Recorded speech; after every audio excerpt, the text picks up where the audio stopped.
Welcome to Ryan's Running Reviews in partnership with Roadrunner Sports, and today we're taking a look at the Hoka Gaviota 5, completely redesigned this year, and we're also going to compare it to last year's version, the Gaviota 4, to see what changed. Let's run with it.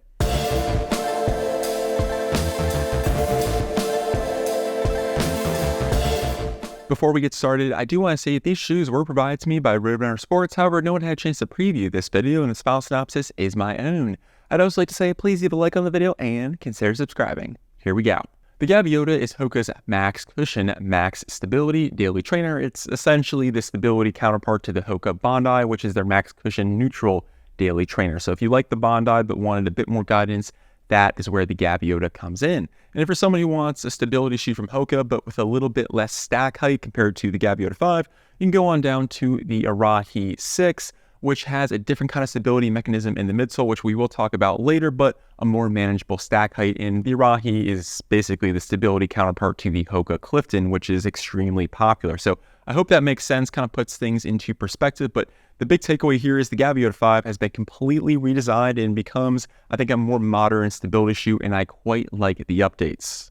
And while the Gaviota is a running shoe, it's also incredibly popular with those who like to walk or are on their feet all day for work, mainly because you have a ton of cushion here. That stability really helps if you're wearing the shoe for a very long period of time. The Gaviota 5 costs $175, and for some reason Hoka updated their sample size, which means all the previous Hoka models had their stats for a men's size 9, while all the new Hoka shoes, all the numbers Hoka is providing is for a men's size 10. So it makes it a little bit difficult to compare, so keep that in mind as I run through the numbers. For the Gaviota 5, we have 36 millimeters in the heel, 30 in the forefoot for a new updated 6 millimeter drop, while last year we had 31 in the heel, 26 in the forefoot for a 5 millimeter drop.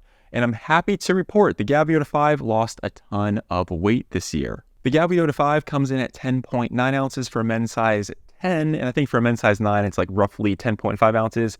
And last year for a men's size 9, we had 11.4 ounces. So you're looking at almost a full ounce of weight savings, and it is very noticeable. I'm happy to see they're making this shoe much more manageable when it comes to the overall weight. And if we bring in the Arahi 6, which is basically the smaller counterpart to the Gaviota, it comes in at 9.3 ounces with 29 millimeters in the heel, 24 in the forefoot for a 5 millimeter heel to toe drop. Moving on to the upper, I never thought I would say this, but we have a wide toe box on a Hoka. They made the upper substantially more accommodating, a lot more volume here. And if you just kind of put them side by side, you'll see that the new Gaviota 5 has a lot more room towards the top, so it gives your toes a little bit more wiggle room, and I absolutely love it. Typically, Hokas do run a bit more narrow. I will say it does fit true to size, but it is a lot more accommodating compared to last year with its more traditional Hoka fit and engineered mesh. They did change the material here to a Creel jacquard mesh, which is very similar to what we see like on something like the Mach X and the Hoka Clifton. Very streamlined, kind of a very single consistent layer, and I think breathability does increase a little bit here as well. The arch support is noticeable but not overly aggressive, which I did find to be quite nice. The tongue has about the same level as padding as last year, maybe a little bit less, but the performance I thought held up, and I was quite happy with the level of cushioning. It is partially gusseted, just like last year, with a small strip of engineered mesh on the medial side to make sure it doesn't move around. And I didn't have any issues with it. It didn't really bother me. It didn't really wow me. It was just kind of like your typical conventional Hoka tongue. As far as the lacing system goes, they did add an extra lace slot, so you have a little bit more customization when it comes to the overall lacing compared to last year, which I do always appreciate. Moving to the back of the shoe, the heel counter is still extremely rigid, although I will say the heel counter on the Gaviota 4 feels a bit more substantial. They also removed a lot of the padding in the ankle and Achilles area, so the experience won't be as plush. Personally, I kind of prefer this moderately cushioned experience. It doesn't make too much of a difference for me, but I could see how this removal of padding in the ankle and Achilles area could be a bummer for some people. I will say I think this updated upper is a big win for the Gaviota, mainly because you have a lot more room in the toe box and midfoot. Just feels more accommodating, and the fact that my toes have a little bit more space to kind of splay out feels much more comfortable.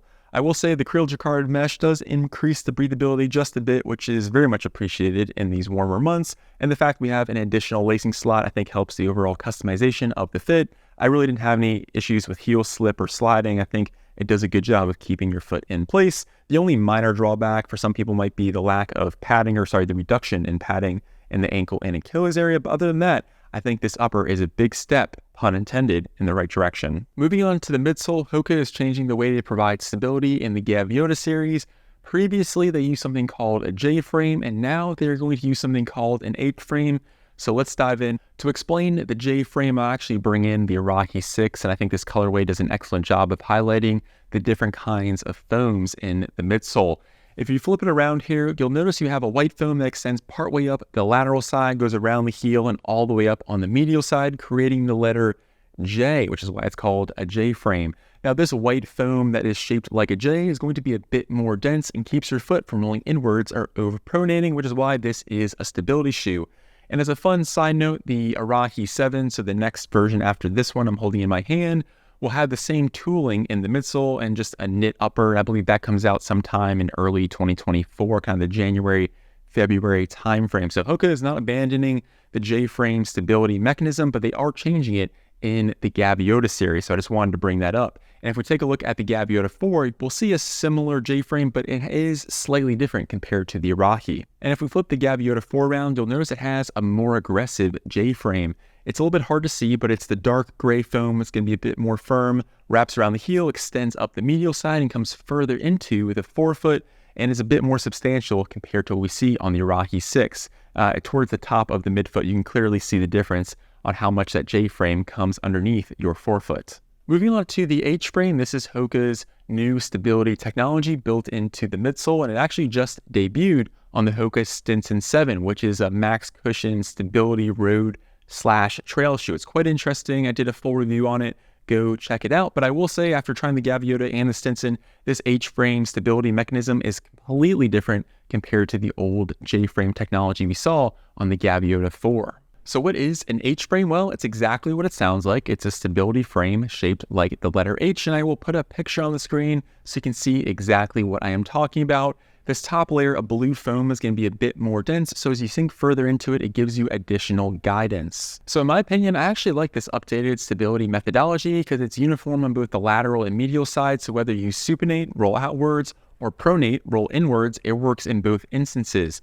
While the older J-frame technology was really geared towards those that pronated or rolled inwards because you had that more dense foam on the medial side with the softer foam on the lateral side. Hoka also drastically changed the geometry of the midsole. On the Gaviota 4, we had a late stage meta rocker, and that has now been changed to an early stage meta rocker on the Gaviota 5, and all that means is the rocker geometry is going to be more aggressive here on the updated edition, rolls you a little bit quicker compared to the 4. I actually quite like it. It's helpful when you have a bulky shoe like this. And speaking of bulky, this shoe has been beefed up quite a bit. If we just take a look at the platforms, you'll notice that the outsole here on the Gaviota 5 is substantially wider compared to the Gaviota 4. It's just a bigger, bulkier midsole overall, even though it lost roughly an ounce, which I think is a great thing. Doesn't feel as bulky as it looks, and I will say the midsole is noticeably softer compared to the prior version. That J-frame, which again wraps around the heel and extends up on the medial side, was rather firm. There wasn't a whole lot of squish and give to it compared to this rather soft, almost kind of Bondi-like feeling. Running in the Gaviota 5 was a pleasant surprise, although the one caveat I will say is I think the Gaviota 4 is the more stable of the two shoes because that J-frame with its very dense foam just has a firmer base to it and just felt more stable. With that being said though, the H-frame, the wider base, does make this a very supportive option. I just don't think it's as supportive as the Gaviota 4. However, I found the ride of the Gaviota 5 to be much more pleasant. The midsole is softer, and the fact that this shoe is almost an ounce lighter, I think went a long way in making this feel like a much more runnable option. And the fact that we have the early stage meta rocker, I think kind of moves you along in a more efficient manner compared to the late stage meta rocker here on the Gaviota 4. But like I said before, Gaviota 4 with its firmer base, less aggressive rocker is the more stable of the two options, but the Gaviota 5 feels more comfortable and feels more runnable without sacrificing too much in the way of stability. Moving on to the outsole, even though the Gaviota 5 is the lighter option, it has more rubber on the outsole. I thought the traction worked quite well, and the base of this shoe is just insanely wide to help kind of manage that softer midsole like we talked about before. Overall, I thought the traction was good, but I did want to kind of point out the fact it has a bit more rubber to it, and it is just wider overall. And the other thing too is you have a little bit of a cutout in the heel section, which gives you a mini trampoline-like effect, which I think is why the Gaviota 5 feels a bit more dynamic and softer compared to the 4. I am quite happy with the complete redesign here to the Gaviota 5. I think Hoka did an excellent job of bringing this into the modern age. It lost almost an ounce of weight. The upper was very surprisingly accommodating for a Hoka, wide toe box, and that was probably one of the biggest things I loved about the shoe. The midsole finally has a nice, soft, plush feel to it, and the H-frame works for those that happen to supinate and pronate, making it a bit more versatile for a wider variety of runners. I definitely recommend this as a max cushion stability shoe, and if you're someone who's on their feet all day or just wants a solid walking shoe, I think the Gaviota 5 is finally kind of a more modern, comfortable option compared to its predecessor. And if you're someone who wants something a little bit less bulky but still stable from Hoka, that's where the Arahi 6 comes in. And like I mentioned before, the 7 will still keep a J-frame. So J-frame still exists in the Arahi series, but Hoka has updated to the H-frame for their max cushion stability shoes. Well, that concludes the review. Let me know what you think of this updated stability option from Hoka. I would love to hear from you. Well, I'm Ryan from Ryan's Running Reviews, and I'll catch you guys on the next one. Thanks.